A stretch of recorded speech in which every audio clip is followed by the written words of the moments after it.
लोकसभा उपचुनाव पर 2 सीटों पर वोटिंग जारी है। रामपुर और आजमगढ़ में वोटिंग हो रही है। 1 बजे तक रामपुर में 26.39% मतदान हो चुका है।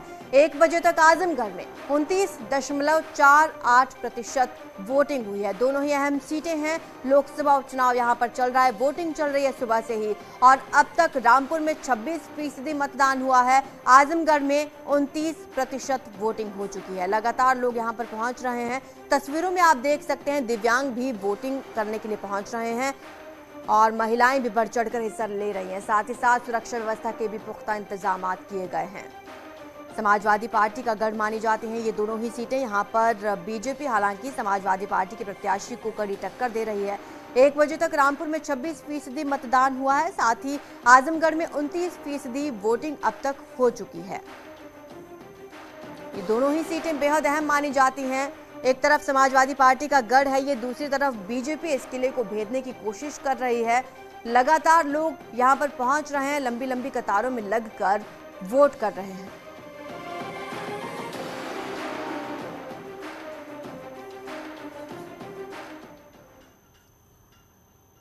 कल समाजवादी पार्टी की बैठक संभव है। राष्ट्रपति चुनाव पर मंथन हो सकता है। विधायकों सांसदों की बैठक हो सकती है। बैठक में चुनावी रणनीति पर चर्चा की जाएगी। बड़ी खबर आपको बता रहे हैं, राष्ट्रपति चुनाव पर मंथन किया जाएगा और ये अहम बैठक रहेगी समाजवादी पार्टी की।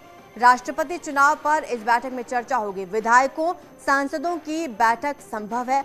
इस बैठक में चुनावी रणनीति पर चर्चा की जाएगी। तमाम विधायक और सांसद इस बैठक में मौजूद रहेंगे। लखनऊ में कल सुबह 10 बजे ये बैठक संभव है। राष्ट्रपति चुनाव पर इस बैठक में मंथन किया जाएगा।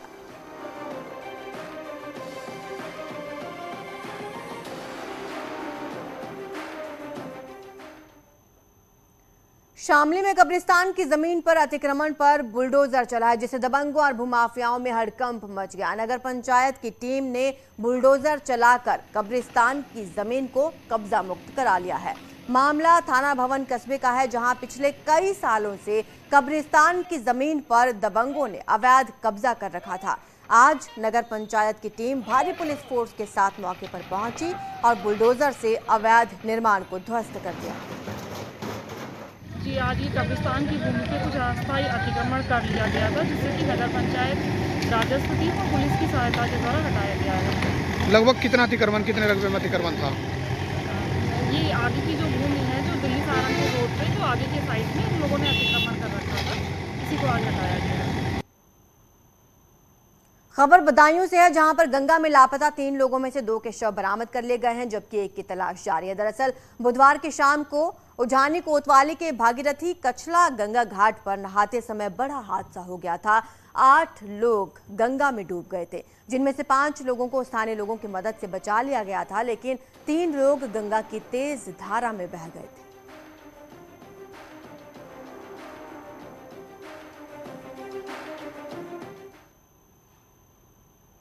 बुलंदशहर में हत्या के प्रयास के केस में वांटेड 2 आरोपियों ने एनकाउंटर के डर से सरेंडर कर दिया है। ये दोनों बदमाश गले में तख्ती लटकाकर थाने पहुंचे। तख्ती पर लिखा था कि हम अपराध की दुनिया छोड़कर मुख्य धारा में आना चाहते हैं। दोनों आरोपी थाना सिकंदराबाद कोतवाली पहुंचे और पुलिस के सामने आत्मसमर्पण कर दिया। बता दें, 2 दिन पहले ही पुलिस टीम दबिश देने के लिए गई थी। उसी दौरान कुछ लोगों ने पुलिस टीम पर हमला भी कर दिया था, जिसके बाद थाना सिकंदराबाद कोतवाली पुलिस ने गंभीर धाराओं में केस दर्ज किया था। अब एनकाउंटर के डर से दोनों ने आत्मसमर्पण कर दिया है। कुछ दिन पहले थाना सिकंदराबाद में एक मुकदमा पंजीकृत हुआ था, जिसमें कि कुछ लोग वांछित थे और वहाँ जब पुलिस टीम गई थी तो वहाँ जो उपस्थित लोग थे उन लोगों ने टीम का विरोध किया था, जिस संबंध में सुसंगत धाराओं में मुकदमा पंजीकृत किया गया था। इससे संबंधित 2 अपराधियों ने आज थाने पर आकर आत्मसमर्पण किया है और इनसे विस्तृत पूछताछ करते हुए इन्हें न्यायिक अभिरक्षा में भेजा जा रहा है। कानपुर सिख विरोधी दंगों के मामले में एसआईटी की जांच के बाद ताबड़तोड़ गिरफ्तारियां हो रही हैं। पुलिस ने इस सिलसिले में आज 5 आरोपियों को गिरफ्तार किया। इससे पहले 6 आरोपियों को एसआईटी ने गिरफ्तार किया था। बता दें, प्रधानमंत्री इंदिरा गांधी की हत्या के बाद 1984 में हुए सिख विरोधी दंगों में कानपुर में 127 लोगों की हत्या कर दी गई थी और इसी मामले में अब लगातार गिरफ्तारियां की जा रही हैं। एसआईटी ने भी पहले कुछ लोगों को गिरफ्तार किया था और 6 आरोपी पहले गिरफ्तार हो चुके थे और अब एक बार फिर से गिरफ्तारी इस केस में हुई है। 5 और आरोपी गिरफ्तार किए गए हैं। 6 आरोपियों को एसआईटी ने गिरफ्तार किया था।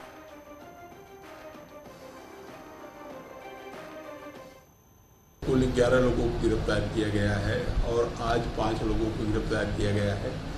ये वर्ष 84 के सिख विरोधी दंगों के अभियुक्त हैं जो किदवई नगर क्षेत्र में घटित घटनाओं में इनकी संलिप्तता पाई गई है। आगरा में जिला प्रशासन की बड़ी लापरवाही सामने आई है, जहां जल शक्ति मिशन को अधिकारी पलीता लगाते नजर आ रहे हैं।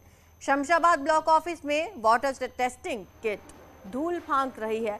ये किट 695 ग्राम पंचायतों के लिए 906 टेस्टिंग किट लाई गई थी, लेकिन ये अभी तक नहीं बांटी गई है, जबकि जून महीने में ये किट एक्सपायर हो रही है।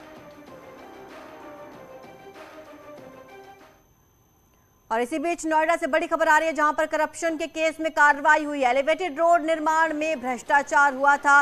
न्यूज़ 18 की खबर का असर हुआ है। डीजीएम एसपी मिश्रा पर कार्रवाई की गई है।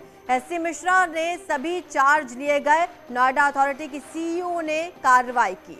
कमेटी अब ज्यादा भुगतान की जांच करेगी। ज्यादा भुगतान पर रिकवरी के भी आदेश दे दिए गए हैं। नोएडा अथॉरिटी की सीईओ ने यह बड़ी कार्रवाई की है। न्यूज़ 18 की खबर का बड़ा असर हुआ है। आपको बता दें कि एक बार फिर से ये बड़ा असर खबर का हुआ। करप्शन के केस में कार्रवाई। एलिवेटेड रोड निर्माण में भ्रष्टाचार हुआ था, जिसको प्रमुखता से दिखाया था न्यूज़ 18 ने, और अब इस खबर का असर हुआ है। डीजीएम एसपी मिश्रा पर कार्रवाई की गई है। एसपी मिश्रा से सभी चार्ज ले लिए गए हैं। नोएडा अथॉरिटी की सीईओ ने ये कार्रवाई की है। अब कमेटी ज्यादा भुगतान की जांच भी करेगी। ज्यादा भुगतान पर रिकवरी के भी आदेश दे दिए गए हैं। ज्यादा जानकारी के लिए हमारे संवाददाता हिमांशु हमारे साथ जुड़ चुके हैं। हिमांशु, क्या जानकारी आपके पास है? हिमांशु, आप मुझे सुन पा रहे हैं? जी बिल्कुल। जी, करप्शन के केस में बड़ी कार्रवाई हुई है और न्यूज़ 18 ने प्रमुखता से इस खबर को दिखाया था। देखिए, आपको बता दें कि जिस तरीके से एलिवेटेड जो सेक्टर 18 से 62 के लिए बनाया गया था, उसमें निर्माता एजेंसी को एक्स्ट्रा भुगतान कर दिया गया था।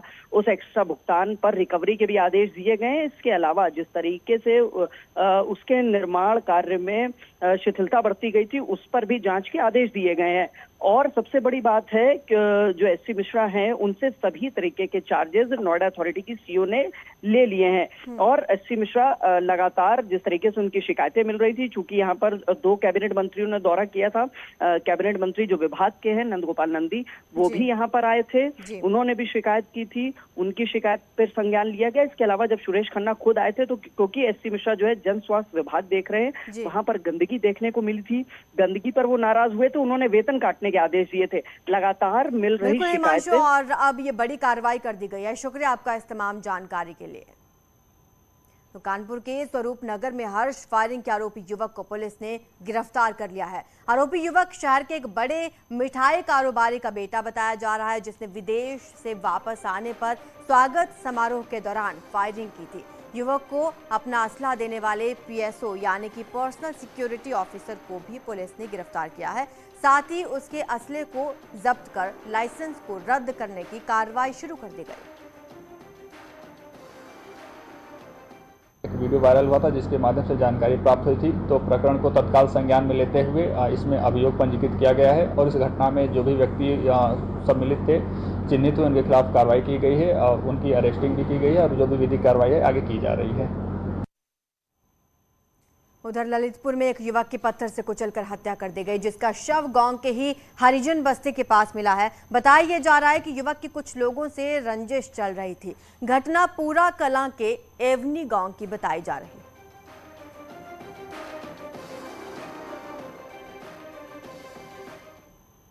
इसकी सूचना पर तत्काल मौके पर पुलिस पहुंची।